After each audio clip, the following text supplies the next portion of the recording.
Buddhist terminology. What you're watching this week is the second of the series on the basic concepts of Buddhism. Therefore, what we're going to discuss today is on the Four Noble Truths.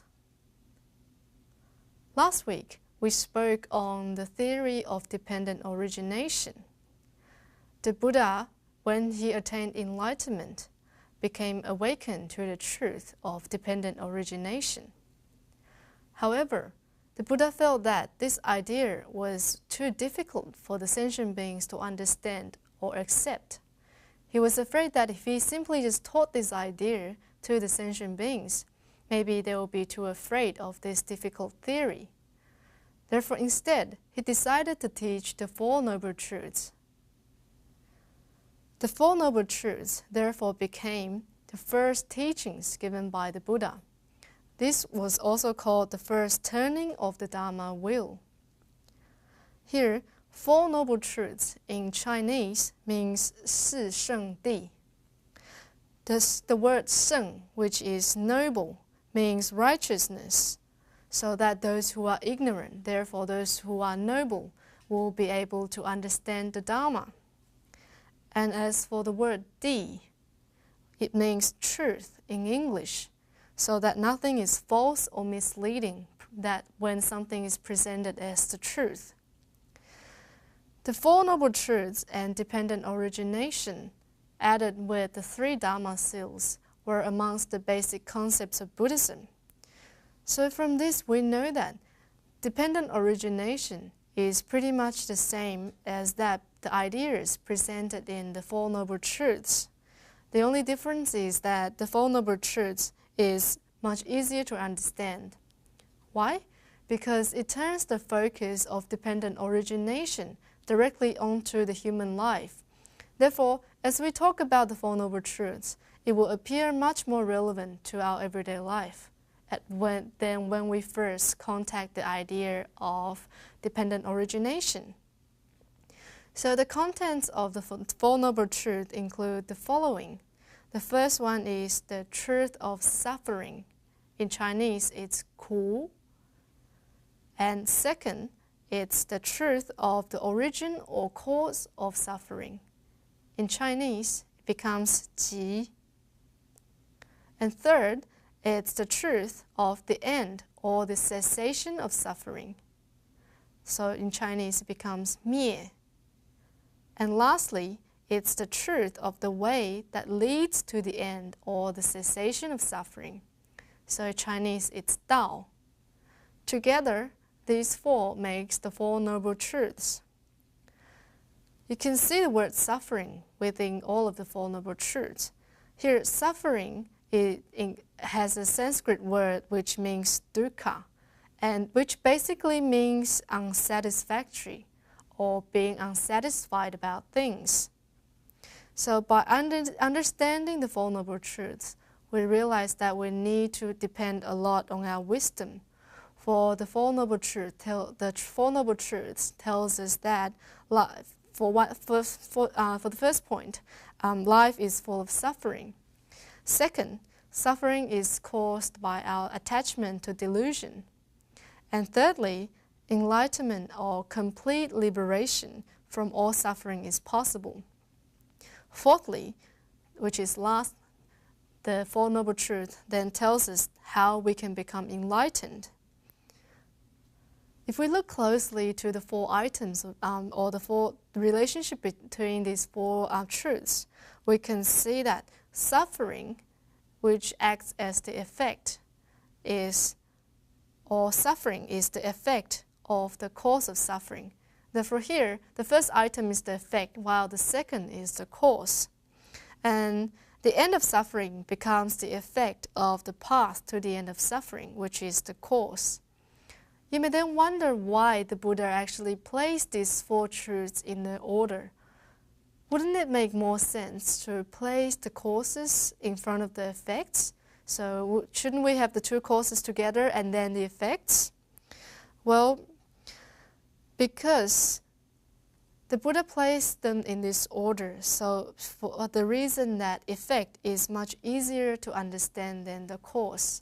So he hopes that once we understand the effect, we may be inspired or have the desire to understand what the cause is and try to liberate ourselves from suffering.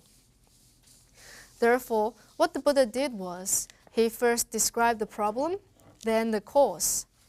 And after that, he talked about the solution. And what came last was how to achieve this solution. So from the above, we can actually feel the Buddha's compassion in making his teachings and explanations understandable for us, the sentient beings, who are yet to uncover our Buddha nature and also our wisdom. Now, I would like to talk about each of the Four Noble Truths in detail. The first of the Four Noble Truths is suffering. The Buddha saw that it is not possible for human beings to be satisfied with everything in this world. Therefore, once we are unsatisfied about certain things or everything in this world, there will be suffering. And here I would like to discuss the three ways to which we describe suffering. The first is the two sufferings. And this is the most basic classification of suffering. First of the two sufferings is internal suffering. This means the suffering that we tend to see as a part of ourselves, which of course is a delusion. For example, our physical pain, the pain I'd feel in my shoulder or my head, or also the emotional suffering such as fear or anxiety. All of these are the internal sufferings. Second of the two sufferings is external suffering. So this means the suffering that comes from the outside. For example, the suffering which is caused by changes in our environment. Say, for example, when it's too cold, or when it's too hot, or when there are natural accidents, or wars, or criminals. All of things cause external suffering. And these are the kinds of sufferings that nobody can escape from. Next of the three ways of describing suffering is the three sufferings. And these focuses more on the quality of suffering than its original type. The first one is called inherent suffering or physical suffering. This is the suffering caused by just being alive. So we will feel pain, we will feel sickness, we will feel the suffering caused by wind and rain in our environment. And also there could be the suffering caused by wild animal attacks. For example, we go into the woods, there could be bears, things like this. Secondly is the latent suffering. Latent suffering is suffering that is hidden within even the best of times. For example, we die, or good things always come to an end, or things could break. All of these are called latent suffering. The third is called active suffering. This is a suffering caused by being a world of constant change. So, for example, there are certain sayings such as time flies, or nothing lasts forever. So these are the experiences of anxiety or fear or the helplessness that comes from us sitting here and seeing everything change constantly, and there's nothing we can do about it. So these are the three sufferings. Next are the 8 sufferings, and these are a more detailed description of the sufferings that all of us as sentient beings must endure. The first one is the suffering caused by birth. Therefore, after spending 9 dangerous months in our mother's womb, there could be the pain and fear of birth. And after we're born, anything could happen. So we're like prisoners in our bodies that are born into this world. Secondly is the suffering of old age. If we're lucky enough to live safely through our younger days, there will be old age. So we have to go through the suffering of seeing both our body and our mind decline, and to, of course, watch the people around us die one by one. Thirdly is the suffering of illness. Good health is a contrast to illness. So at some time, we must suffer from the pain of humiliation and illness. Fourth is the suffering of death. So no matter how good our life can be, death is eventual. And here, death could either be sudden, it could be frightening, or it could be slow or painful. So basically, we're just like leaves being blown in the wind, and we'll never know what is going to happen tomorrow. So there lies the fear of not knowing whether we're going to wake up the next day when we lie in our bed tonight. The next is the suffering of lost love. This is about losing the ones we love or not being able to be with them. So suffering is caused by not being able to be with the ones that we love. And the sixth is the suffering of being hated. So in this world, none of us want enemy, but it's inevitable for us to be around people who dislike us. Let us go into a short break, and I will continue with the 8 sufferings.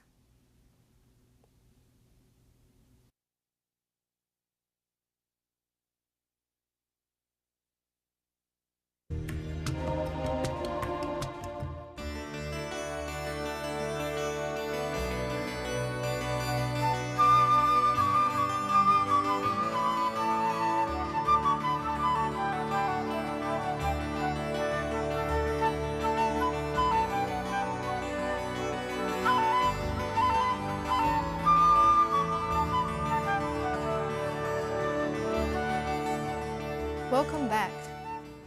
Let us continue with the 8 sufferings. The 7th of the 8 sufferings is the suffering of unfulfilled desires. Most of the time, our desire or our wants will determine the kind of people we become. So these are what actually stops us from understanding the Dharma. Furthermore, our desires could cause trouble.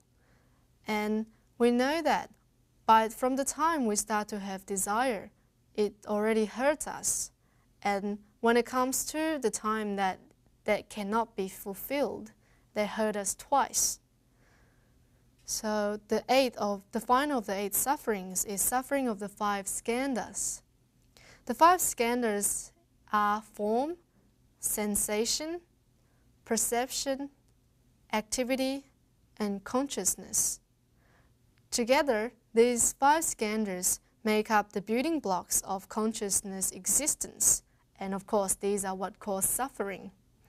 So these 5 skandhas are like an unlimited source of fuel that produce pain and suffering, life after life.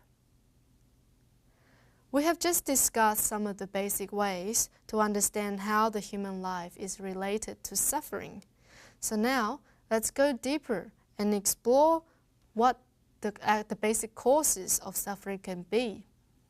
And there are some reasons, and with the first one being that the self is not in perfect harmony with our material world or the phenomenal world.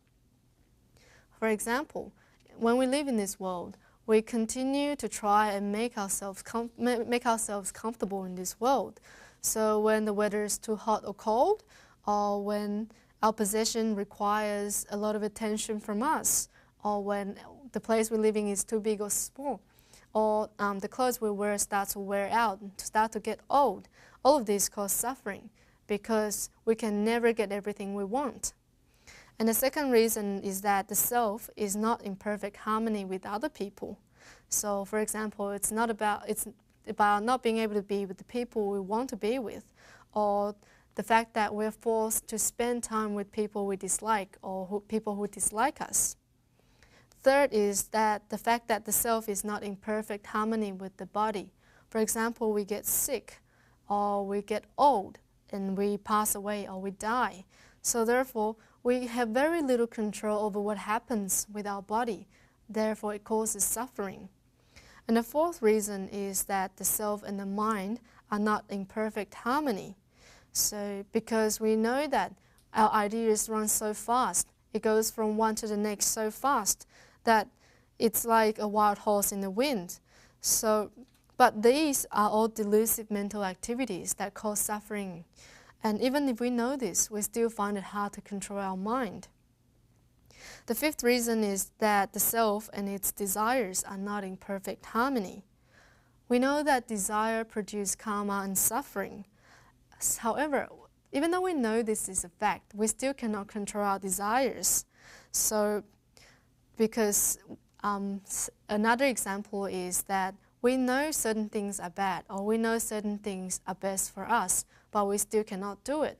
For example, by knowing that eating junk food is bad for our health, we still eat it because we want to fulfill our appetites or our other desires. The sixth reason to why suffering is caused is the fact that the self and its views are not in good harmony. This basically means wrong views.